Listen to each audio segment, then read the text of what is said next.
So we just got back from the AMD presentation live here at CES. Well, to be fair, we didn't actually attend the presentation. We attended a small Q&A with some AMD executives, David McAfee, Frank Azor, to talk about RDNA 4 and specifically things like why wasn't RDNA 4 really shown in the presentation. That seemed to shock a lot of you guys watching the live stream on AMD's YouTube channel, and more things about leaked performance from RDNA 4. FSR 4, is that exclusive to RDNA 4 GPUs? We've got some talk about price to performance ratio, those sorts of things. So lots more information about RDNA 4 in this video.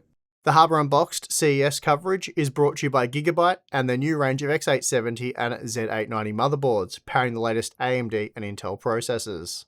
Gigabyte Z890 range supports Intel's new Core Ultra processors, while the X870 range supports AMD's Ryzen 9000 series, including the gaming flagship Ryzen 7 9800X 3D. All models offer robust power delivery with optimal cooling, screwless M.2 storage, and AI-powered overclocking software to ensure you get the most out of your CPU. The stacked I/O offers various connectivity options, including Wi-Fi 7, up to 10 gigabit LAN, Thunderbolt 4, and plenty of USB ports. Now, a new feature of the AI top models is the included utility that allows you to train your own AI models at home or for small/large-scale businesses. Gigabyte's X870 and Z890 motherboards are available right now from your favorite online retailers, so for more information, please check the links in the video description. So why was RDNA 4 not in the presentation? This was a huge surprise for a lot of people watching, expecting this big RDNA 4 reveal, 9070 XT reveal. Why did AMD cut that from their CES presentation? Why did you have to go to our Hardware Unboxed YouTube video to get that information? Well, AMD gave us some information about this. Whether or not you believe them is another question, but they claimed that CTA, who runs CES, only allocates 45 minutes for any of these press conference events. So with all of the products that AMD were launching, a lot of laptop CPUs and other CPU SKUs, you would have seen the 9950X3D in the presentation, basically, they felt that the time that they could allocate for RDNA 4 would not have done those GPUs justice. When they were putting things together, they found about 5 minutes that they could allocate to RDNA 4, but in the end, there was just too much to talk about between the products, the performance, pricing, new features like FSR 4, the new architectural gains. So within that time constraint, they felt that they should have cut it and focused more on RDNA 4 in a bigger presentation at some point in the future. I personally would have thought that RDNA 4 is the lead thing you would lead with at CES 2025. Everyone is excited about next generation GPUs. I would have cut the mobile stuff, or at least cut down the level of mobile stuff to fit in more RDNA 4 content, maybe get that up to 10, 15 minutes worth within the presentation, but AMD decided to go the other way. They claim this isn't really burying RDNA 4 or that it's underwhelming, so you need to hide it, not in the main CES presentation. They are still planning apparently some sort of big launch event, maybe not an in-person event, but still some sort of big launch event that will detail everything about the RDNA 4 architecture. So it doesn't still really explain why we were pre-briefed on RDNA 4 only for them to cut it from the presentation. If you're just going to leave RDNA 4 for later, maybe you just wouldn't pre-brief us on it, but my guess there would be a lot of board partners here at CES are attending the show and are planning to show off their board partner models of 9070 XTs. So if they didn't at least give some information about those cards, then board partners that only deal with AMD GPUs like PowerColor would be coming to CES for no reason. They wouldn't be able to show anything. So that's my assumption there, but that wasn't confirmed by AMD at the event. The thing that I found very interesting from this Q&A session was a discussion on the leaked performance. Basically, AMD said in no uncertain terms that all or pretty much all of the performance data that has been leaked and discussed online is inaccurate, at least the ones generating the most headlines. And there's been a variety of different headlines talking about 9070 XT performance, anything ranging from up to 7900 XT level of performance. Sometimes they've even talked about 4080 super level of ray tracing performance, not sure about that. And then on the lower end, we've seen rumors that make the GPU sound like it's not much faster than a 7800 XT. But David McAfee in this Q&A specifically said, and I'm quoting him directly here, the performance data that's out there on RDNA 4 completely inaccurate. They also said that board partners at the moment do not have final drivers, so any leaks through AIBs or partners like that would not be accurate. That's pretty typical. With that said, even if there aren't final drivers available, board partners can still get a rough idea of the performance expectations for these parts, especially because they have to design power delivery systems and coolers to match the specs of those GPUs, so they'd have to know at least some stuff about RDNA 4, but they were pretty equivocal, pretty categorical that the majority of those performance leaks are not accurate. So that gives some pretty big question marks about how RDNA 4 performance will end up, but I thought that was very interesting that they were willing to go on the record to refute those rumors, which you basically never see from companies. The usual response is, we're not talking about performance, we're not talking about future hardware, that sort of thing. So anyway, we'll move on. We'll talk more about value now. So throughout our Q&A session, there was a lot of discussion about AMD bringing value to this generation. I think this is one of the things that people were concerned about when AMD decided to hide RDNA 4 from the presentation. The thought was, oh, this is going to be disappointing, underwhelming. They just want to make it an NVIDIA GPU, but slightly cheaper, like they've done through the RDNA 3 generation.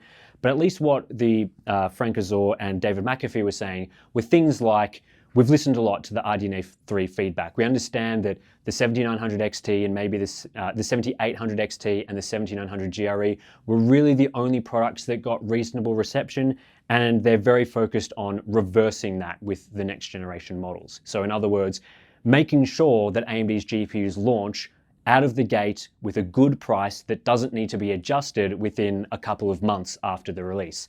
They seem to be hinting pretty strongly that they really want to nail this launch, and again, that's their claim for why they didn't show RDNA 4 at the presentation, but also they're claiming things like they want to make sure that price to performance ratios for this generation are really focused towards the gaming market. They want to make sure that gamers are getting RDNA 4 GPUs in price points where most gamers buy. They were very clear that they're not going to be targeting $1,000 price points or anything close to that. They were talking about price points well below that, very much mainstream, mid-range sort of products, which fits with that performance slide that you would have seen from the first video, where they sort of tried to position the 9070 and 9060 series compared to the competition, kind of topped out in that sort of mid-range price, and that's very much what AMD are targeting here.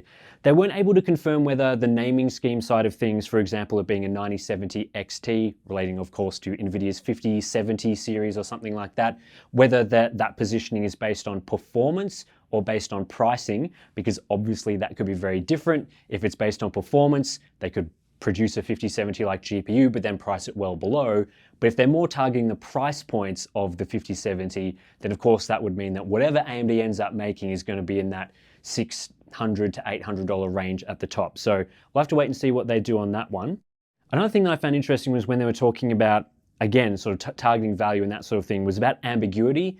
They almost hinted that they were using the naming scheme, a bit of ambiguity, to maybe confuse customers. They described using it as a tool, but now changing everything based on feedback so that it's more focused on the consumer and the benefits to gamers. Whether or not I've interpreted that correctly, I'm not sure, but it was just an interesting comment that was made about how the ambiguity that they're going with, they're going to apparently replace that with a lot more transparency around the naming, the performance, the tier positions for these sorts of models. We also need to talk about FSR4 because there's been a lot of rumors, well, not rumors, but we saw the slides leaked for some of the claims about FSR4 that you would have seen. And some people, some other websites were interpreting this to mean that FSR4 was exclusive to the RX 9070 series or even the 9070 XT. However, based on our discussions with AMD a couple of hours ago, FSR4 is designed to use the ML operations, the machine learning operations in RDNA 4, and so AMD will be focusing on FSR4 for Navi 4 generation GPUs first. However, they are claiming to evaluate FSR4 for other RDNA graphics cards based on the performance of those GPUs in the required machine learning operations. So they're keeping it up in the air as to whether FSR4 is going to be exclusive to the 9000 series of GPUs or whether it will be backported to RDNA 3, RDNA 2, and RDNA 1. Now, older GPUs like RDNA 3 and RDNA 2, for example, do not have many ML features available in the GPUs. There is some very limited functionality, but they do not have the equivalent of NVIDIA's Tensor cores, for example. With RDNA 4, they're talking about the architecture significantly boosting up this ML AI capabilities of the GPU and also allocating more die space to these features that are very relevant for gaming and other applications today. So the focus is on making FSR4 for that, for the new hardware features of RDNA 4, but they're keeping it up in the air as to whether it will be backported or worked around to work on other GPUs. So yeah, you shouldn't read too much into those footnotes. I think they were mainly talking about the 9070 XT there because that's the card that they had announced at CES. So that's the card that relates to the features that they're talking about. Yeah, nothing about FSR4 that's been confirmed at this point in terms of its exclusivity. They're also still claiming a significant performance improvement over FSR3's analytical approach in addition to the image quality. Still not sure exactly what that means, but we'll find that out soon. And lastly, one of the things that AMD talked about was efficiency, and not in the way that you would normally think about for efficiency when we're thinking performance per watt, for example, making the cards consume less power to do more performance. They were talking more about efficiency in terms of how they could position the cards, the die size, for example, giving them more opportunities and more ability to counter NVIDIA and Intel and their GPUs in the market. It sounded a little like with the RDNA 3 generation that the design of those parts, the die sizes, the packaging, it didn't give them the flexibility that they wanted to price the products, to adjust pricing compared to what the competition was doing. So with RDNA 4, they're talking about this much more efficient design, ability to respond to whatever the competition is doing, and like I said, make sure that things like prices are working out really well at launch, which was a big focus of what AMD was saying. So yeah, I came away from this sort of Q&A session with AMD, yeah, feeling reasonable about their plans for RDNA 4. It was good to sort of hear more reiteration of things like price to performance ratios and value, making sure that the launches aren't poor and need to be fixed later, admitting that the feedback to some of these products was limited to just a couple of models, sort of acknowledging that launches for products like the 7900 XT, 7600 weren't ideal, and that they're going to be evaluating FSR4 for other GPUs and many more things. And of course, the performance claim information was interesting as well. So yeah, I personally was disappointed not to see more from RDNA 4 at CES this year, and it being cut from the presentation was a huge surprise to me, and again, a disappointment. But that doesn't mean, at least all the messaging we're getting from AMD, it doesn't mean that this is something they're just trying to hide away. They're trying to keep it under wraps, make sure no one figures out what's going on and just slide it out and let it die, basically. They seem very keen on doing a bigger launch event in the next couple of months, at least at some point in Q1. Of course, we say all this, it's up to AMD to execute with these sorts of things. You need to make sure that if you're claiming all these things, we're going to fix the launch, we're going to do good price to performance ratios, the products have all these impressive architecture features, we're going to launch FSR4, it's going to be really good. You've got to execute on that. And that's been one of the things that AMD has struggled with a little bit over the last few years. All this talk of what they're going to do and then completely not doing that in terms of the execution of the product. So we'll have to wait and see what they do there, but it really sounds like RDNA 4 is not very far away, so we should be learning a lot more about that very soon. So anyway, that does it for this brief update to RDNA 4 here at CES 2025. Thanks to Gigabyte for bringing us out to CES this year to cover events like this and to chat with people at AMD about their future hardware. If you do want to support Hardware Unboxed, we've got our Patreon page. Links to that is in the description below. If you sign up, you get access to things like our Discord community, which was absolutely going off during the AMD event, talking about the lack of RDNA 4 there. So I was in there chatting with you guys while we were heading off to the AMD sort of Q&A session. So anyway, thanks for listening, and we'll catch you in the next one.